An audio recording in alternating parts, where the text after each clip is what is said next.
me and two of my best friends went to New Orleans and I got my palms read. I asked them, I know you guys don't like this question. Can you tell me how long I'm going to live?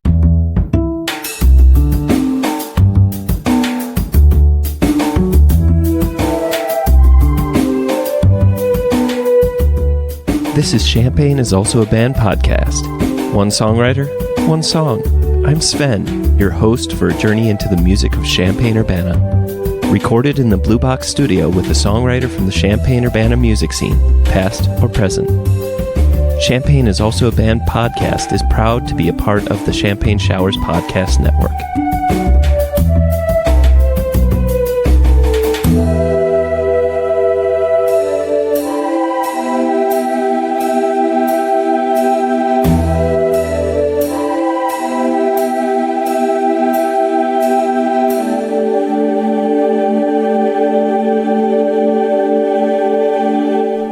Welcome to Champagne is Also a Band podcast. Today I have Ocean Thoreau, and you may know them from such bands as Feed the Monarch, and of course the band we're going to be talking about today, Sorry Forever. So Ocean, welcome to the show. Thank you for having me. I'm excited to be here. Today we're going to be talking about your song 13 off of the recently released EP, Learning to Be. Without further ado, we're going to listen to the song.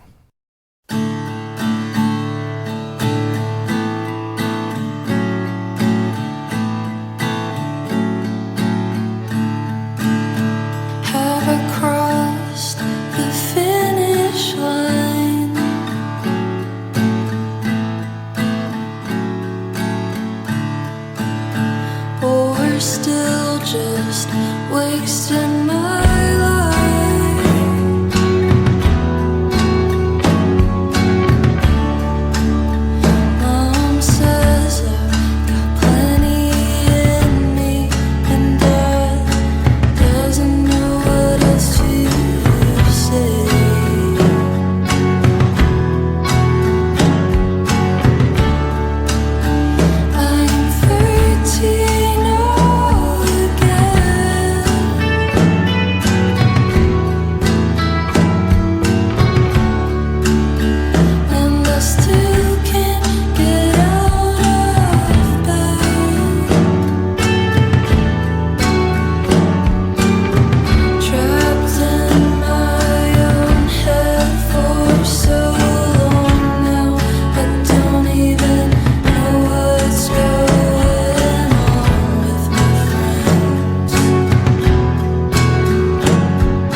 Welcome back. So, of course, my first and favorite question to always ask is, what came first? Was it the music or was it the lyrics? Honestly, it was truly both. I was sitting in my apartment one day and I was in a weird tuning. I was like, this feels like something, kind of the guitar sliding at the beginning, and then started humming. And then I was like, I think I could write something like really melodramatic to this. And then that's kind of how the song came to be, was just the beginning, like sliding part. That was all I had originally with it, but it kind of all came together lyrics wise. Do you remember what the specific tuning was? So when I first played it, I had tuned all the way down to open C, and then I put a capo on it. And so it was essentially back in Dad Fad, but it's actually, when we play to tune it, for my guitar part, it's D-A-D-A-A-D. So it's a really goofy tuning to get like the right pitches that I wanted with it. Sure. So it was just, I don't know why I did that, and I just went back to open D sound immediately. Well, it's just funny because one of my steps in reviewing and, I don't know, making smart comments or whatever questions is that I'll drag out my acoustic and just see what is going on. And I was just like, wait, I kind of hear it, but I'm like, how? I couldn't figure out what exact. I figured out kind of the general chords, and then I was like, but what is that slide up doing? And then like how?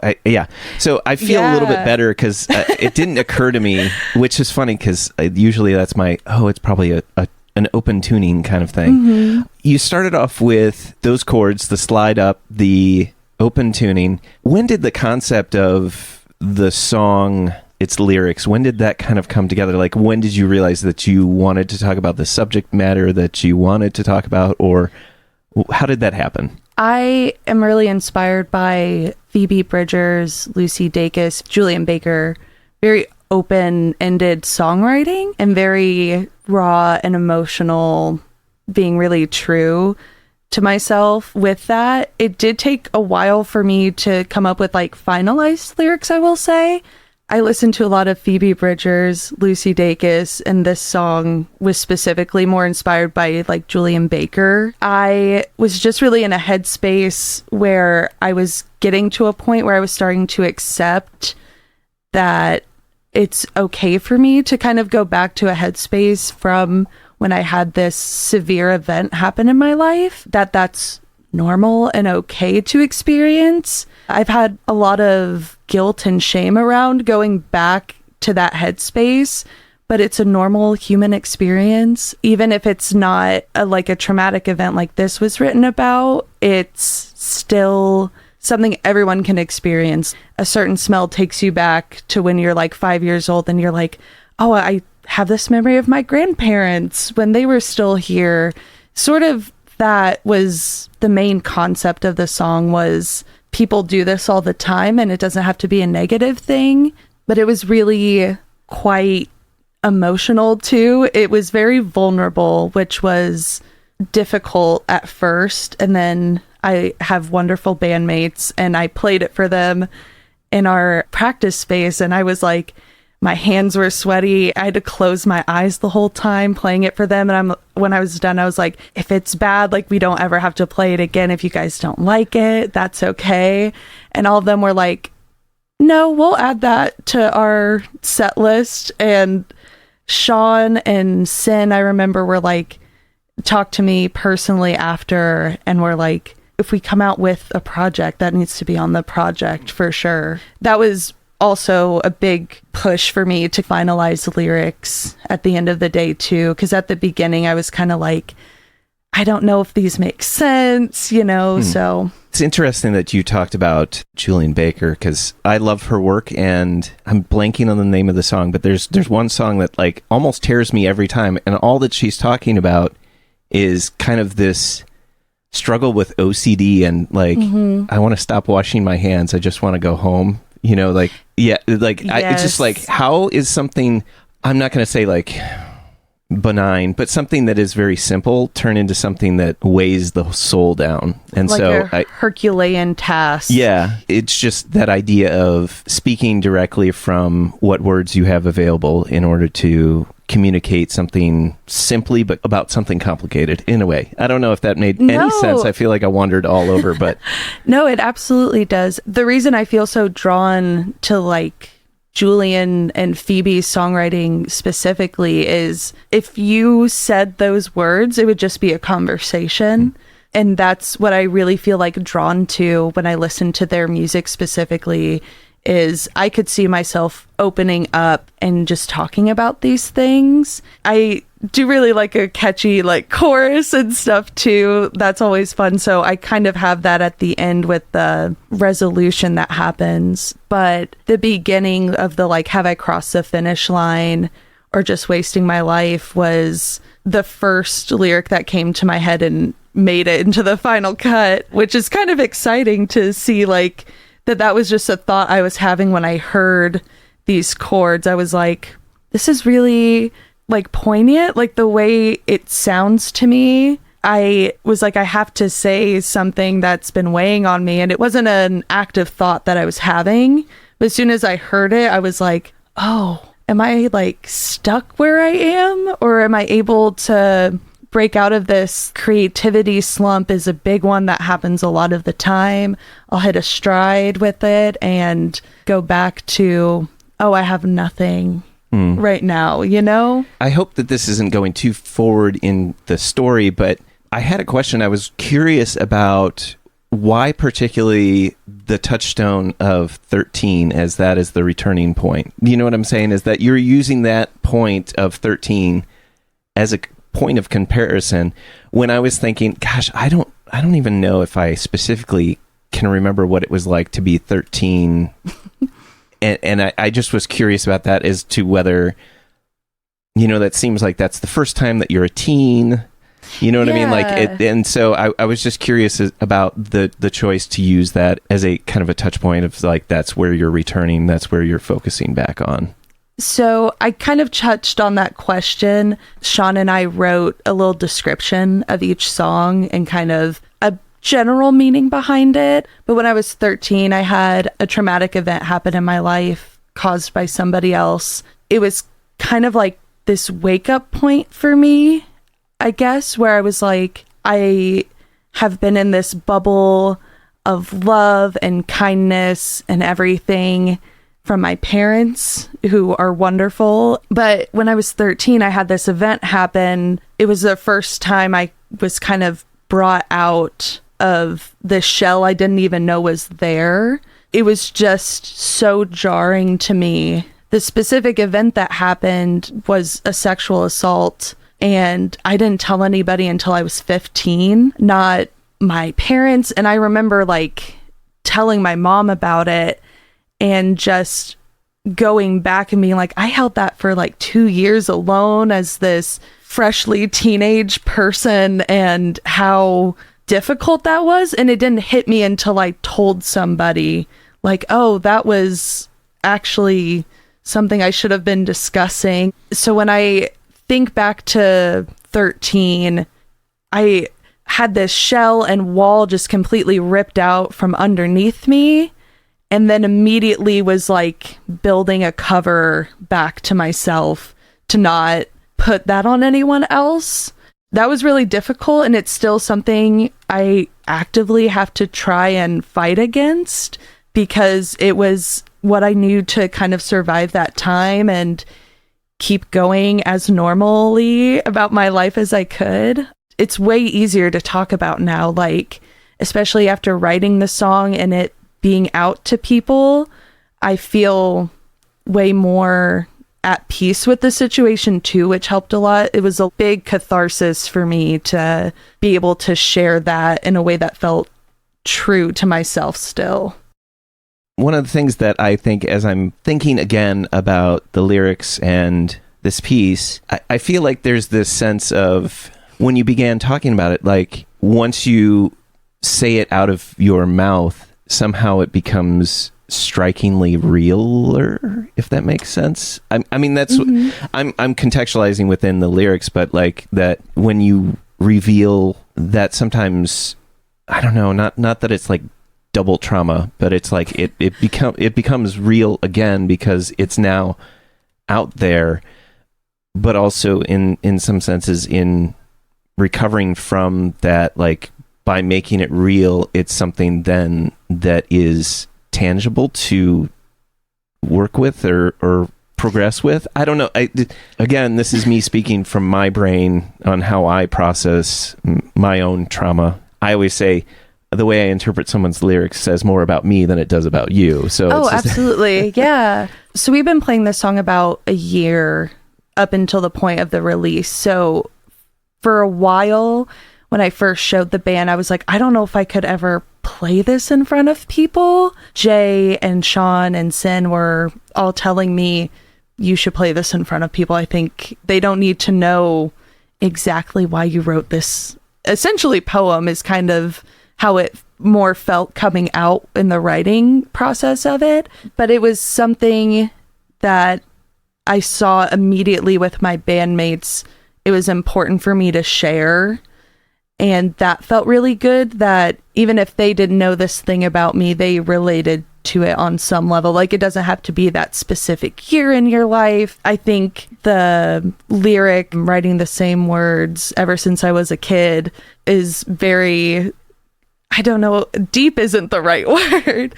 It felt very juvenile to me in a way, because it's just honest. And I feel like when I was writing, I wanted to keep the honesty of being like a kid, but also having the perspective. Now I'm almost 25. So having that kind of perspective on this event and how I've grown, like, and yes, it changed my life completely, but it also helped make me myself. It helped me stay gentle and kind when it was way easier to not be. It was way easier to be rude and harsh and judgmental.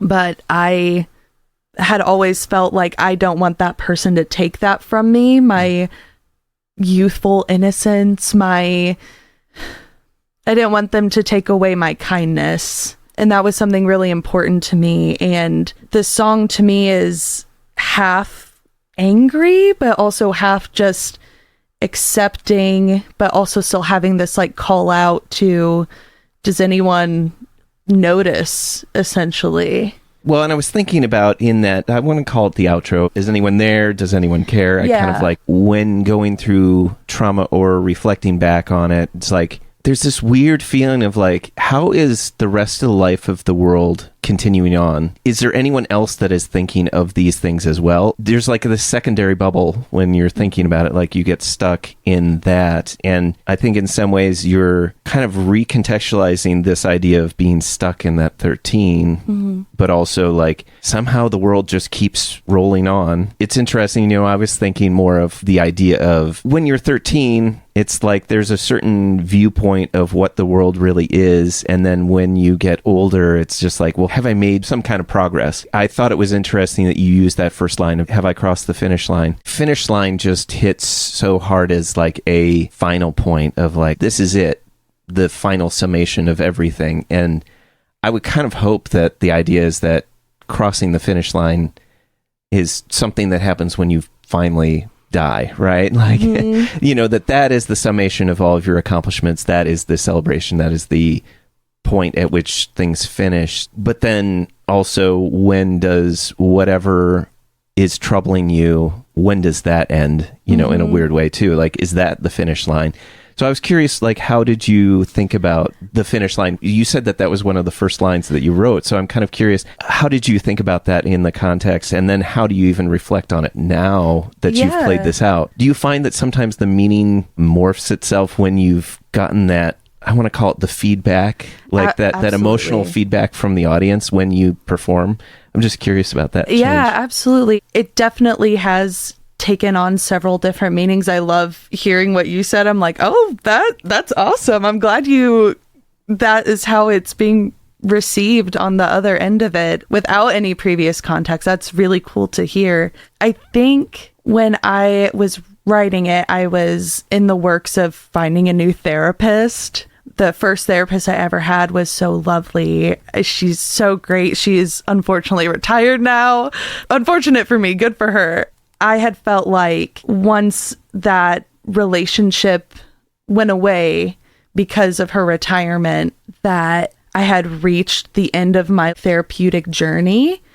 And I had only seen her from age 16 to 17.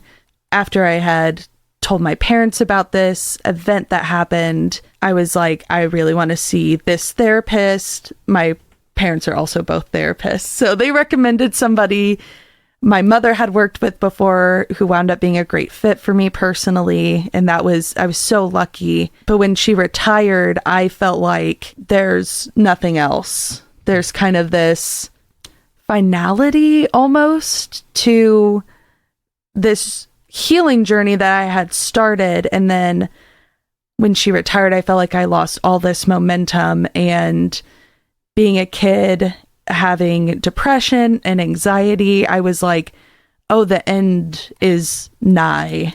Like, genuinely, I felt like maybe I'll make it to 18 or 19 and, maybe something will happen and I'm finished with my life and that's what it is. I was 20 when me and two of my best friends went to New Orleans and I got my palms read. I asked them, I know you guys don't like this question. Can you tell me how long I'm going to live? I was in a state where I was like, I need to know because I had this terrible feeling. Shout out OCD. But they read my palms and they're like, why are you even asking? You're going to live into your 90s. And I kind of had this weight drop off of me when I heard that. And I don't know if palm reading's real. I don't know what credence I give to it. They were convincing to me. So when I had that interaction with this person, I was like, okay, I have so much more to do. I have so much more time. And that kind of helped me relax into a more tame way of music, because before this project, Sorry Forever, I was in a punk cover and original band called Feed the Monarch, like you mentioned at the beginning, with Thomason. I love punk. It's something that'll be a part of me forever. But I felt like I was going so heavy and fast and just go, go, go, not caring about my vocal cord health, anything like that, because I was like, well, I don't have much time.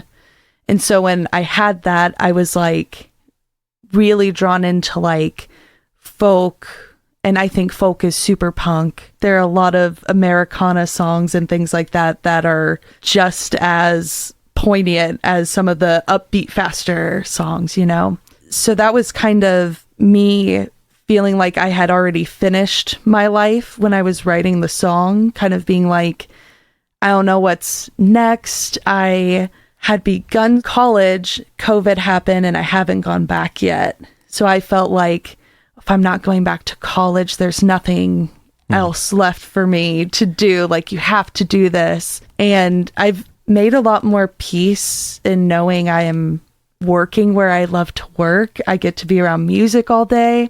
I get to see people get their first instruments. I get to see kids beginning music and stuff. And that's kind of also reignited that kind of fire in me of the finish line's actually way further down than I initially perceived when I was kind of in the middle of all my hurt and angst, I always feel like I brace for the future, as if oh, I'm ready to hit that end kind of in that kind idea. Of hitting a wall. And then it's then emotionally what happens when that isn't the end, and then you're like, well, what do I do with myself? What is my purpose now, right? You prepare, from personal experience, partners going through cancer, and then you're like, well, what if the worst happens? And then when the worst doesn't happen, there's this weird, I've been bracing for this for so long, and then all of a sudden it's like,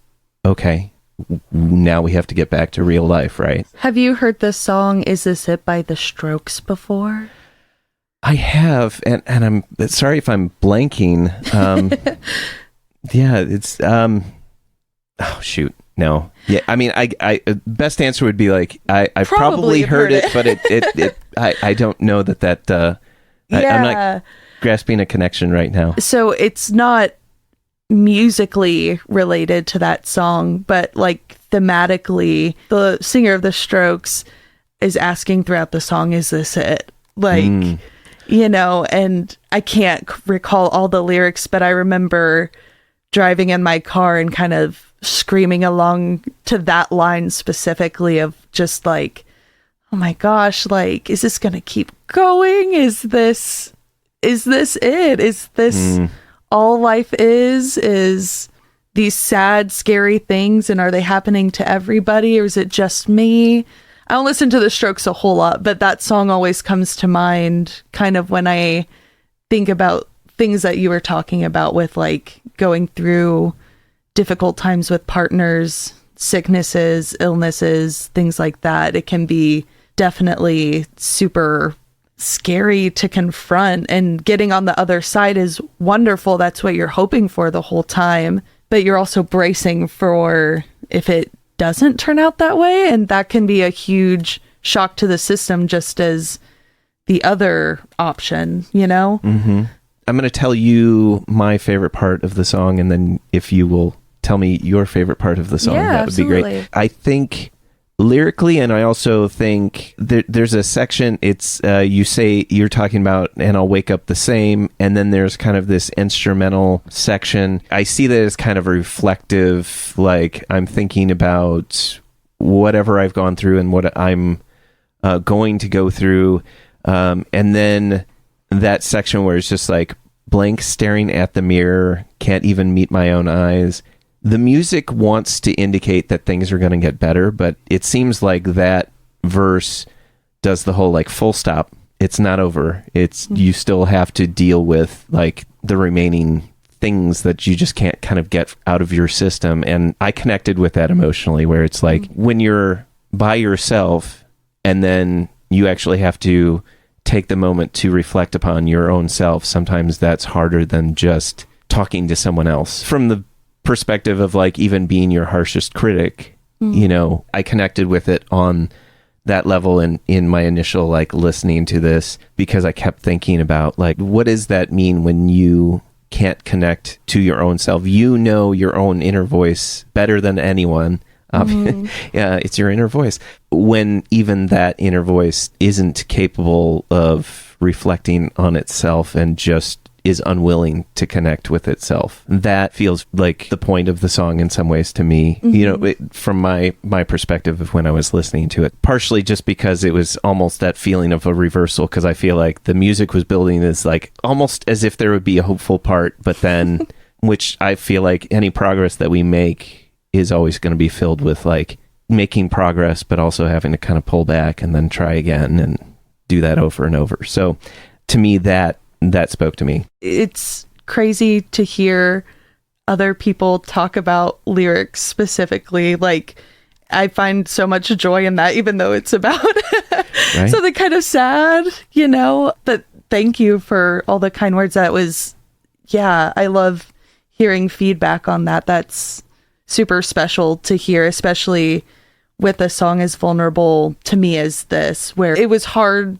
to write and play in front of people. And when we released the EP, I was so scared for people to listen to it. So to hear that there's anything worth connecting to in the song is super cool to hear. So thank you for that. It's cool to hear that you kind of there's kind of this fake out of, hey, listen to this music. We're going to tell you how it gets better now. I'm going to tell you what happened when I turned 20 and I'm still here. And then it's just, nope, still having these same thoughts I did when I was younger. And I remember literally staring at myself in the mirror, like disassociating at multiple points in my life where I just am like, who am I? What is my purpose here? All these sort of things. So that lyric itself is based on reality for me as well. So thinking back to being like a high schooler, like I was so insecure and damaged, and I know I wasn't the nicest person to everybody, even though I really wish I had always kept my kindness about me, but I was so damaged, and not telling anybody about this felt like such a big secret. And for this to be out now feels very relieving of that in a way. Very scary still, because this person hears this song that's freaky to me, you know? So there's also that kind of aspect to it. Again, it's so cool to hear you relating to that. Part of the song I kind of like the most is just the outro of like, is anyone there? Does anyone care? It's very like teenage angst to me, which I'm always kind of drawn to that, and like accepting that part of myself of I'm singing what my younger self didn't have the words or the bravery to sing about. And so being able to be like so boldly, blatantly to say, does anyone care about what I'm going through? Does anyone see this? Is it all in my head? Am I misinterpreting? And a big thing with sexual assault victims can be, did that really happen? And that had been a whole journey and process of like, I don't know if that classifies as this, and going to therapy and like literally asking my therapist for that reassurance of like, do you care? Do you think this happened based on what I've told you? And then getting the response of that, and then being like, well, do you think I'm a liar? Do you think I'm exaggerating? And there's kind of all of that jumbled up for me at the end of the song is kind of where my headspace was, into the void of, if I tell this in any format, on a podcast, in this song specifically, on stage in front of people, and now it's on streaming, if people hear this, do they care that they've heard this? Are they like truly listening and relating it to some aspect of their life? Or is this just something, you know, you kind of stumble upon and never think about again? Because that's kind of how it feels talking about trauma sometimes, is you can tell your friends, they will care, but if someone not as close to you asks and you do open up, it can feel very hurtful to not have a response a friend would. A friend will see you and be able to empathize, but if you're in a conversation with people you don't know as well, and there's a moment to open up about it that you feel is important to share, it can feel really jarring to be like, oh, maybe they don't care. Maybe no one does. At the end of the day, it can feel very like a big pushback, a big setback, at least for me, in times that I have opened up to people I'm maybe not as close with. Why did you pick this song to be the song you wanted to talk about today? I am very proud of it. I think it's genuinely the best song I've written. I think if people are into the genre of very vulnerable and honest music, that it would be helpful to somebody. The other song that I contributed on the EP, Kind, is just kind of upbeat. You know, it's about a relationship I had and them just not being kind to me. And that's kind of self-explanatory, but 13 has had the most emotional impact that I've seen. I've had people come up after shows and ask if it's on streaming yet, and up until recently it hasn't been. It's always really nice to be like, oh, they want to hear that again. That's really reassuring, and I'm just overall really proud of how it came out. I'm really proud of how the band sounds on it. Our audio engineer, producer, mixer, master, Andrew Rodriguez, essentially wrote the whole drum part in a day with our drummer, Jay. And hearing that be all together, I just felt so supported and loved by everybody who knew the song before it was out, and having them put love and care and attention into it was really nice to have that like reciprocated from people I really care about and care about their opinions.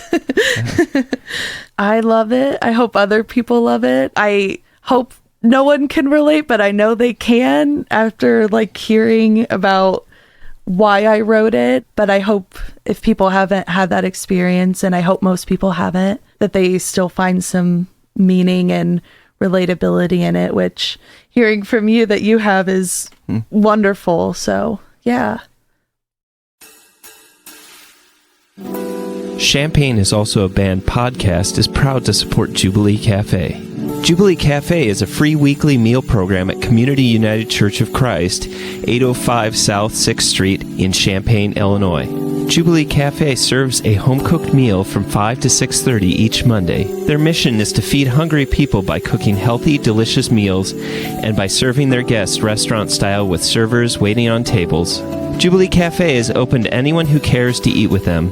Because food insecurity among students is so high, they serve students as well as others in and around the Champaign-Urbana community who struggle with hunger. Meals are free to all and will be served each Monday evening, located in the accessible lower level of the building at 6th and Daniel Streets in Champaign. For more information on the meal or how to volunteer, go to the Jubilee Cafe CUCC Facebook page or email them at jubilee.cafe@community-ucc.org. That's jubilee.cafe@community-ucc.org.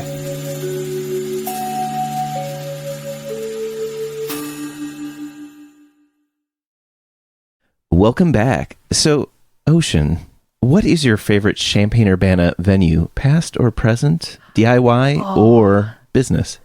Oh man, that's actually hard when you said past or present. The first venue I ever played at with Feed the Monarch was the Birdhouse, which was Longbird's venue. I wish I could go back to that night so many times. It was so cool. The atmosphere was crazy. It was so just insane. So DIY has a very special place in my heart. It's where I got my start actually singing in front of people that wasn't choir based or something. So I really loved Birdhouse. Currently, I really like the Space. That's always super fun.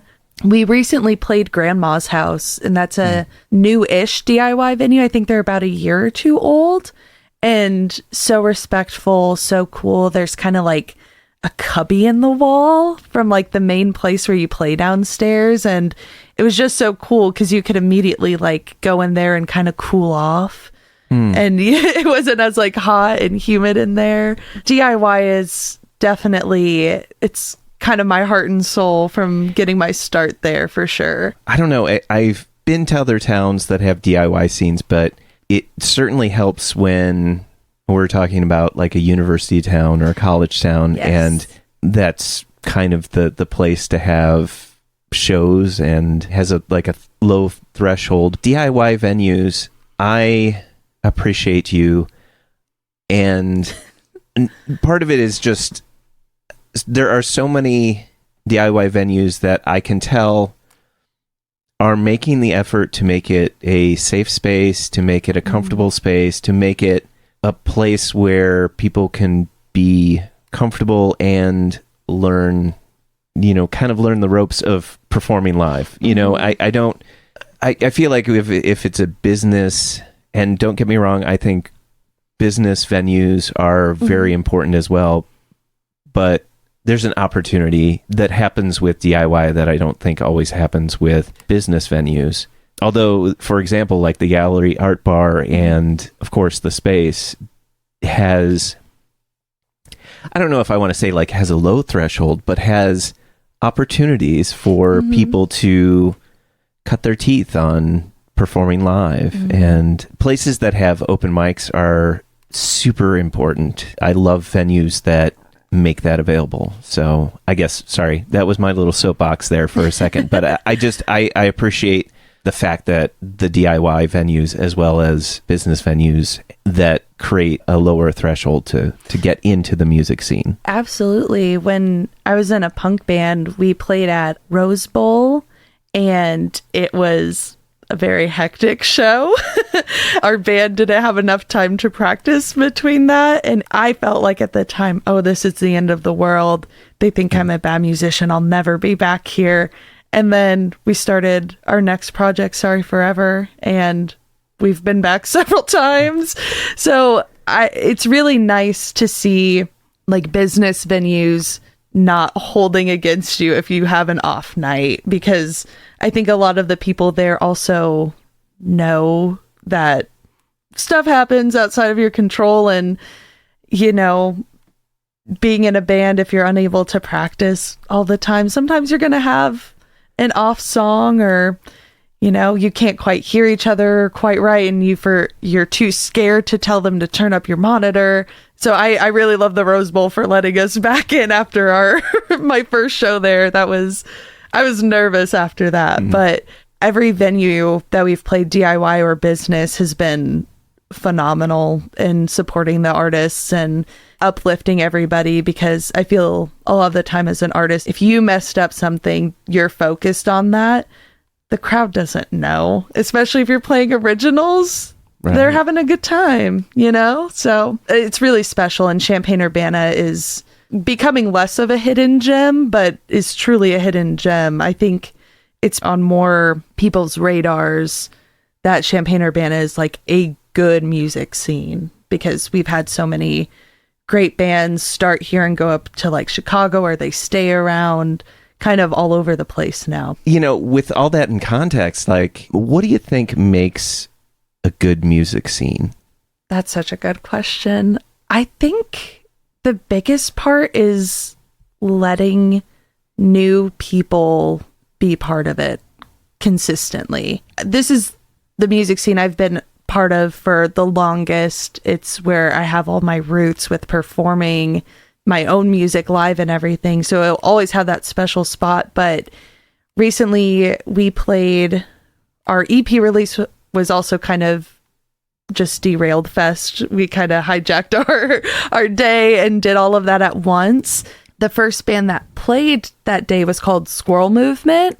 They were high schoolers, and I was like, oh my God, these kids rock. I'm getting older. I'm almost 25. So I feel like I've kind of aged out of knowing like the younger kids. But when I heard that they were in high school, I was like, that's so cool. Like, they were so together in their music. Like, I was shocked to hear that. And they sound like they've been playing, you know, forever. They rock way harder than I do. It was so cool. I remember people talking when I was in Feed the Monarch. I was, I think, 18 or 19. So I felt kind of like skittish being around. I was like, oh, these people are older. They're not going to want me here. And just everybody being like, dude, you've got a killer voice and things like that, which is always super humbling and awesome to hear from people. And I think it's always letting people try. I've never been to a venue that's like, well, we won't book that band because they haven't played before. Everybody wants to be the place you play first. Like, everybody wants you to have this special memory there. And I think that's awesome of how open the music community and scene is. You can hear really jazz forward music at a house show, and then the next person is a hardcore drill rapper, and then you have this metal band that comes in, and it all works together, and everybody likes everything. And it's really awesome and beautiful that there's all these like interweaving parts, and everybody is so appreciative of the music. It's unlike a lot of places, for sure. It's so unique and special in Champaign-Urbana. Do you remember your first show? Yeah, with Sorry Forever, our first show was in Bloomington. We were at Meltdown Creative, and it was our first show with all the members. So before Jay became our official drummer, we had played with Abby Haste, who's in Emily the Band. Phenomenal drummer. She is so cool and rocks so hard. But she played our first show at Exile with us to fill in for Jay. When Jay was our official drummer, he only was able to do one practice with us before this show. And I was nervous because it was the first time I was playing guitar in front of people. I was playing my lovely mother's red Telecaster. I was so scared. My hands were so sweaty. It was one of our best shows. It was so fun. It was the moment I knew that Jay was meant to be our drummer. Like, I couldn't tell that he didn't have a drum kit at home to practice on. Like, it was literally just our practice beforehand, and he played everything that he needed to. I don't know much about drumming, but it sounded like all the songs that we were covering, and it was really special to play there and get to play outside of our community to kind of go around more of Central Illinois. Was super cool. That was kind of the moment I knew, oh, these are my bandmates. From there, I mean, we're kind of inseparable now, which is really nice to like your bandmates and truly be friends with them. What do you think Champaign-Urbana could do better in the music scene? I think having local openers would be really good for some of the more business-centered venues. I think that would be really cool to see more local folks on the bill when someone bigger comes in, if they're kind of matching genres and stuff. I think that would be really nice.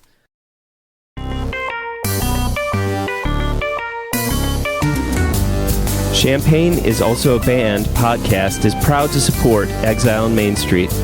Exile on Main Street, located in the old train station building at 100 North Chestnut Street in downtown Champaign, has been helping to build record collections since 2004.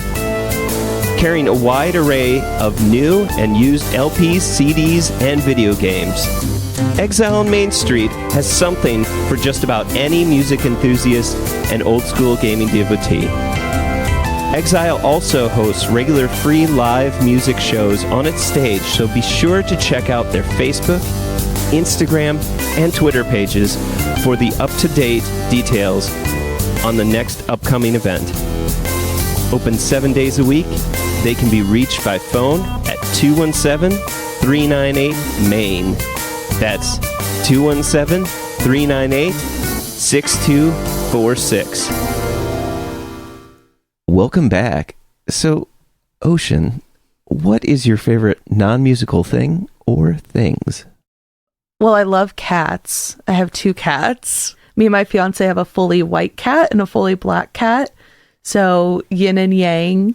I love them so much. My black cat is named Freya, and our white cat is named Sylvester. I've had Freya, I adopted her in like 2021, maybe. Mm-hmm. And Sylvester, my fiance, and I adopted together last April. So he's a newer addition to our little family going on, but love cats, love cat cafes. I'm a huge cat fan. I really love all animals, but cats are kind of the easiest for me. So have you gone to the scratching post yet? I really want to. I haven't been to that one specifically, but it is on my radar and it's happening soon. Have you always had cats, or is this just like... Yeah, so growing up, I had a fun way of getting animals from my parents. Our first, well, not the family's first dog, but the first dog we got when I was around and young. I grew up in Rantoul, and there was an aquarium, and in the back of the aquarium, past all the fish and all the reptiles, there was a dog in a box just chilling in there. And so I went up to the desk and I was like, is this dog for sale? And I'm probably, maybe 5 years old with my parents. And I'm like, can I buy that dog? And they're like, yeah. And so I tell my parents, I'm like, there's a dog back there. We should get a dog. And of course, my parents don't want to get a dog. And they're like, if she's here tomorrow, we'll get her. I'm persistent, if anything, in my life. And so we went back the next day. Dog was there. that's how I got my first childhood pet. Oh. And I loved her for many years. She is sadly passed on, but yeah, she was the perfect little dog. She was a Australian Shepherd mixed with like a Boston Terrier, I think. It was super strange. Okay. She's long hair or short hair? In the middle. Oh, okay. And that's kind of what I would have pictured, but I was picturing kind of a Boston Terrier with like the fur of an Australian Shepherd. Yeah. Unfortunately not, but she was just white and black too. And she was probably like knee high, but same thing, same aquarium is where we got my first cat like 3 years later.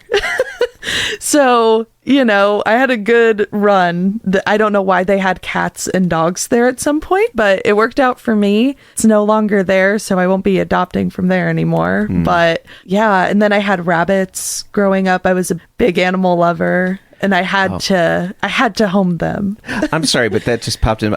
For a second, I thought you were going to say like, and I also was in 4-H, and we did do you know that there's like I was rabbit? In 4-H. Really? Oh, okay. Because I didn't realize there's like it's like a rabbit agility. Have you ever seen that? Yes. I did not do that with my rabbits, but I don't know if you know, they make great fertilizer. It's one of the most pure fertilizers you can have. I've had 3 rabbits in my life: Honey, Thumper, and Acolyte. Acolyte was the latest one, and she was, I can't remember her breed, but she was a hefty bunny. And I told my mom she was starting a garden in the backyard. I was like, you should just use it as fertilizer. And it freaked her out, but I was like, I wanted to, but I didn't. I was going to start bagging it and selling it on Etsy because there's a big market for it, and they charge insane amounts for rabbit poop. You would not believe it. So you're looking to start a garden. I got the pull quote right there. No, I'm just.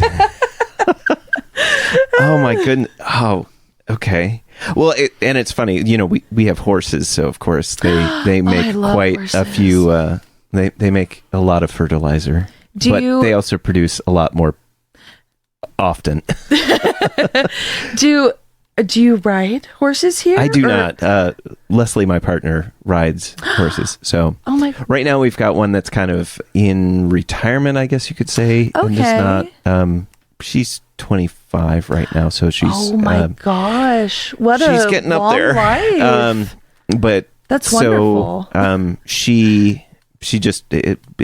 she's living her best life right now, eating and, as they call them, hay burners. But she has 2, I think they're 6 and 7-year-old Mustangs that we got during the pandemic that she's working on riding them and that kind of thing. So are they like rescues at all, or just like kind of normal?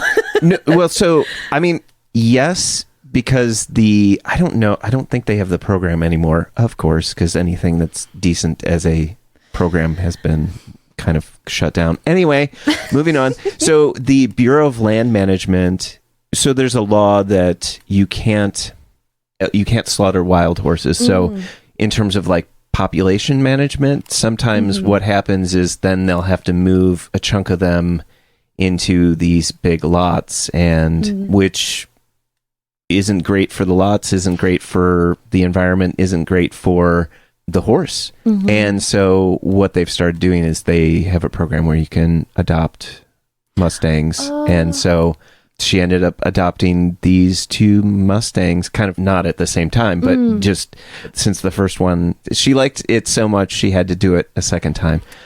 So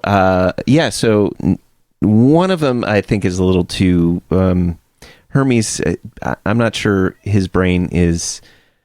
He's almost too smart and has lived too wild for so long that there's a little bit of like... Everything's a threat, and so everything is treated that way. So that happens. Yeah. But the other one, Hershey, is doing really well, and so she's actually wonderful. Riding him at this point. Rudimentary things, but it's a step, and like... Sometimes they just take extra time, and so it's kind of neat to see that process. And their brains, the way they behave is so different than are what we consider domestic horses compared to, they've been living out in, what is it? One was from Wyoming, the other one was from Nevada or Utah. I don't know, whatever. Somebody, it's been really interesting to see how that's rolled out. And so I had a friend growing up who lived on a farm with horses, and all of their horses were previously wild horses. So I can understand the struggle. There was one that did not care. You could ride it saddled or not. It was very open to that. And there was one who I would not go around because it would just kind of come up to you and start bucking. Oh. Just didn't want people around it. It was much younger at the time too. So I think it was just really freaked out by kind of being in this new environment, and probably was also from a similar situation because, that was years and years ago, and it was probably from another state. So I empathize with the trying to teach. It's more difficult than a dog, I would say, for the most part. Well, and fortunately, scarier. Fortunately, we got them after they had gone through the TIP program before that was canceled. Perfect. But, so they actually have some ground manners and that kind of thing. So that's wonderful. Good. Yeah. And are used to being on a halter and that kind of thing. So it's they really understand. Awesome. So it's good that they started off on the right foot, so to speak. So, I'm sorry, on the right hoof, so to speak. Correct. I'm glad you corrected yourself. Anyway, Ocean, thank you for being on the show and telling me about your song 13 and being part of Sorry Forever and the Champaign-Urbana music scene, and of course your favorite non-musical things. So thank you so much for being on the show. Yeah, thank you so much for having me. It was a huge pleasure. I'm honored to be asked about my music, so thank you.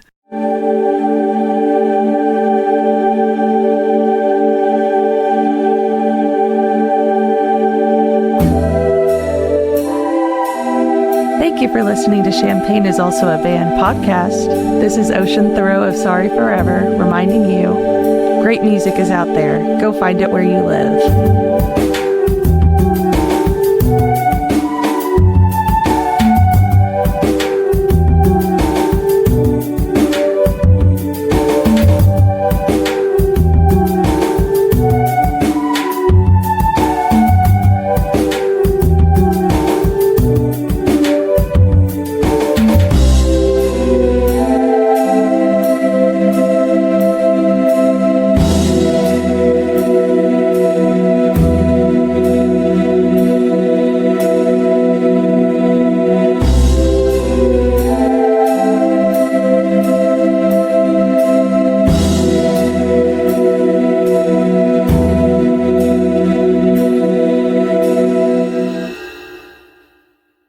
And I think folk is super punk.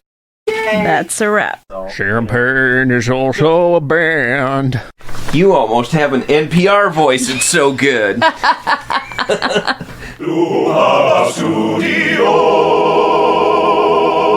South Peter on the inside. Insane amounts for rabbit poop.